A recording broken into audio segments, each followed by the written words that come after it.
That was the year that Democratic Socialists of America, Gramsciist communists, your largest Marxist group, maybe 7,000 members, that was the year they took over the AFL-CIO. They kicked out Lane Kirkland, and they put their man from this state, John Sweeney, in as president, a bona fide Marxist, and now their protege, Richard Trumka, runs it for them. They then took over every single major labour union. They control them all, folks, lock, stock and barrel. They then mounted a purge in the top levels of the Democrat Party, got rid of all the centrists and moderate Democrats. Joe Lieberman, the senator from Connecticut, was the last one to go. Now they own that party. If you want to know why the Democrats have gone so far left in the last 15 years, it's because the Marxists took over the unions in 1995, folks. Everything changed from that point. Now,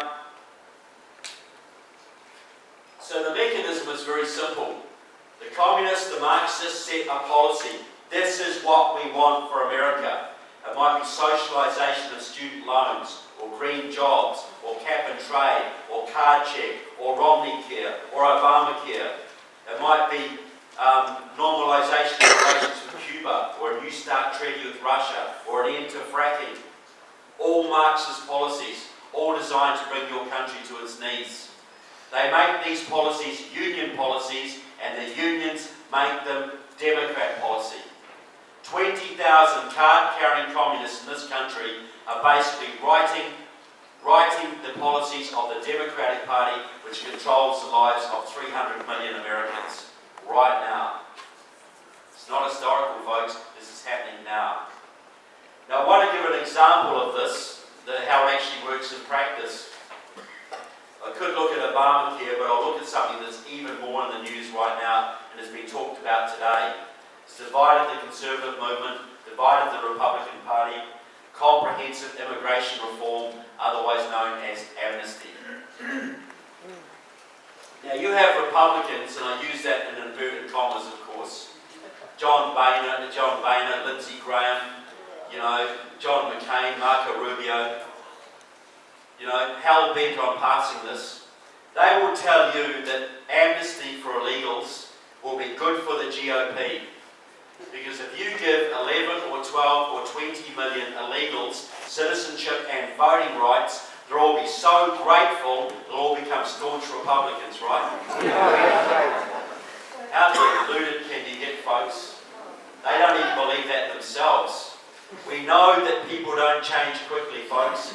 The Latinos who are often socially conservative, maybe they will change in 20, 30 years, but right now they are hardcore Democrats, and we have 2 years and less than 2 months to save this country. It ain't going to happen in that time, people. So why do these Republicans tell you this garbage? Could it be connected in any way to the fact that the US Chamber of Commerce has spent more than $1.7 billion promoting amnesty in the last 10 years?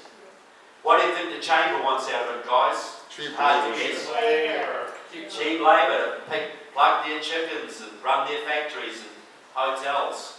Because to the Chamber of Commerce, their only focus is profit. And I'm all for profit, folks, but sometimes it comes at a price. And when the price of that profit is your national integrity or your border security or the rule of law in your land, I think that price is far too high, folks. I agree. Far too high. So, and is there any coincidence that the Republicans who are telling you this garbage tend to be the ones most closely affiliated to the Chamber of Commerce and big agribusiness? Or am I being a little bit over-conspiratorial, perhaps? No. Okay?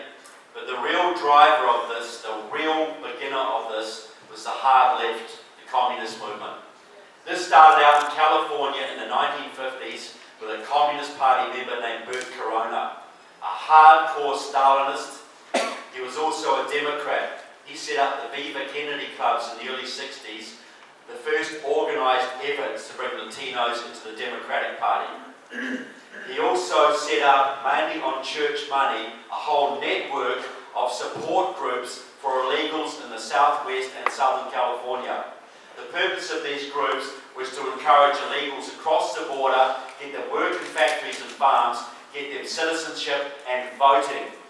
The voting was the goal, folks. Now, Corona trained a whole bunch of disciples to carry on his work for him. Many of them are active today in California, work together and have transformed that state. 3 of them are particularly prominent. The first one is Antonio Villagrosa, until recently the mayor of Los Angeles. A hardcore Marxist, he used to go down to Cuba to cut sugarcane for the Castro brothers. He turned LA into a sanctuary city. He forbade the LAPD from enforcing immigration laws, and the illegals flooded in the hundreds of thousands, changed the entire demographics of the state. Second member of this little group, Gil Cedillo, a Communist Party supporter, until recently the Democratic head of the California State Senate. Big-time amnesty activist. He is the one who got the DREAM Act pushed through in California about 3 years ago, which gave all sorts of so-called rights to the children of what they call undocumented workers. The third member of this group, another Marxist, the most powerful woman in California in my opinion, Maria Elena Durazzo, the head of the California AFL-CIO. She is behind the massive union-driven and union-paid-for Latino voter registration drives and get-out-the-vote efforts that have added hundreds of thousands of new Latino voters to the California rolls in the last 15 years, almost all of them Democrats. The result of this deliberate program, a deliberate Marxist program, has been to turn California from a reddish-purplish state to solidly blue.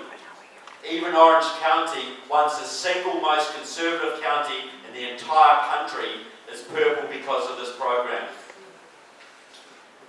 Now, the leader of this movement today, I guarantee you've seen him on TV, wearing a purple shirt, leading an immigration rally. A man called Eliseo Medina. He is the man, was until recently the Executive Vice President of the SEIU union, largest private sector union in your country.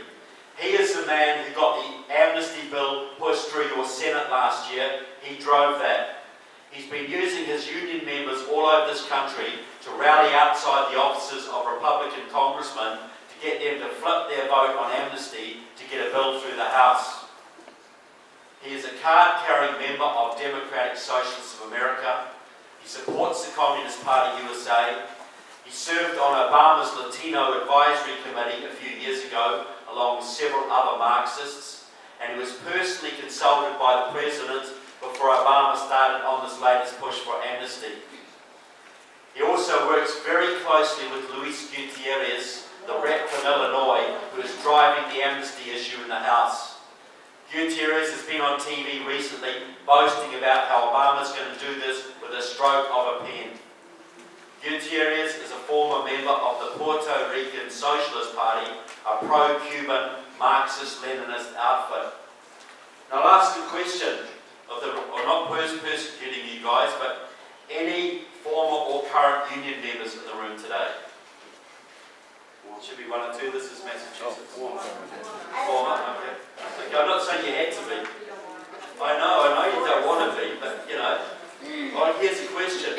Which organisation in the United States 25 years ago was leading the charge against illegals, against illegal immigration? Unions. The AFL-CIO. They were constantly lobbying Congress to increase penalties on any employer caught employing illegals, because they saw quite correctly that illegals were unfair competition for union members and would drive wages and conditions out the bottom. Very true. So in 2014, which organisation is leading the charge to legalise the illegals? The unions, the same people. So why were illegals bad for union workers 25 years ago, but now they're okay? What's the change? Exactly right. Before 1995, the unions were there to represent the interests of their members. Since 1995, when they were taken over by Democratic Socialists of America and the Communist Party USA, their agenda is now promoting socialist revolution. The illegals are real bad for union workers, folks, but they are great for revolution. The unions are taking their members' money right now and selling them down the river because the revolution comes first, folks. And it is not easy to get union members to vote directly against their own interests. It took Aliseo Medina, the Marxist, 5 years of hardcore lobbying inside the AFL-CIO to get them to flip their policy from anti-illegal to pro-illegal, which he achieved at their national convention in Louisiana in 2000. The big question is this: why does he want it? Now, Medina let the cat out of the bag at a big progressive conference in Washington, D.C. 3 years ago. I've got him on tape, and I quote him in my book. He got up in front of the comrades and said this: "Passing an immigration bill is the number one priority of the progressive movement. Number one. We have to get citizenship and voting rights for our 11 million undocumented workers." And did he talk about compassion, or reuniting families, or giving immigrants a break, or the American dream? Not a single word, folks. All he said was this: in 2008, Latinos voted overwhelmingly for Obama and progressive candidates. If we stand by these people and get them citizenship and voting rights, they will stand with our movement. That will give us at least 8 million more Democratic Party votes. That will give us a governing majority, not just for the next few election cycles, but for the foreseeable future. In other words, forever. How much was the last presidential election decided by, guys? 2.5 million votes, was it? Right. 8 million more Democratic Party votes, folks, at the stroke of a pen. The first thing that happens is that Texas will go blue. And if you take the Electoral College votes from Texas, your second most populous state, and add them to the Electoral College votes from California, your most populous state, do the math, people, add the totals. It makes it practically impossible for the Republicans to ever elect another president. Ever. One-party state, folks. And if you think the Democrats are arrogant now, what do you think they'd be like with 8 million more votes in their pockets and the GOP permanently out of office? Would it just be the IRS they send after you, folks? No. Would this country become like France or Germany? Yep. Well, I think it would become like Venezuela, folks, pretty quickly, and Cuba not long after, because that is their plan. That is why they are doing this. And you have Republicans, people, telling you this is good for the GOP. No. These are not stupid people telling you this. They can add up numbers. I bet you they know exactly what the total of the checks they got from the Chamber of Commerce comes to. Yet they want to hand the Democrats 8 million more votes with no plan to counter it. These people are not just betraying the GOP, folks. They are betraying this country because they know the consequences of what they are doing, people.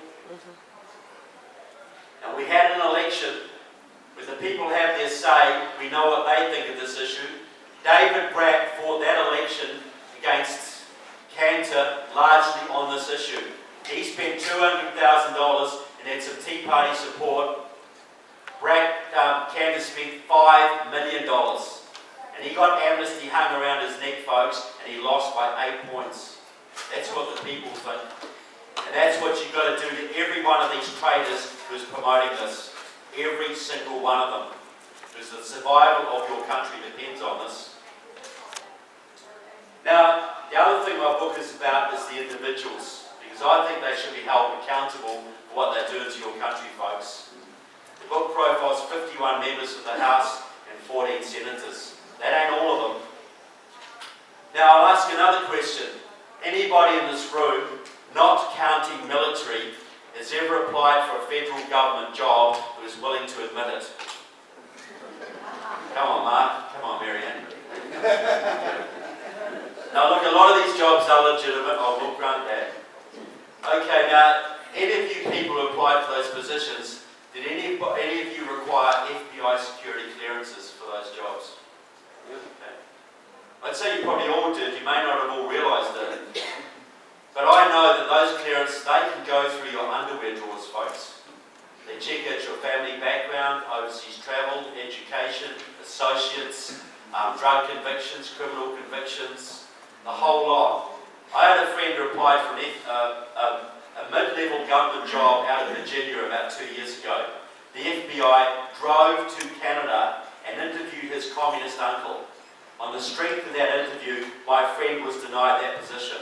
Not because he was a communist, because his uncle was a communist. And I support that, folks.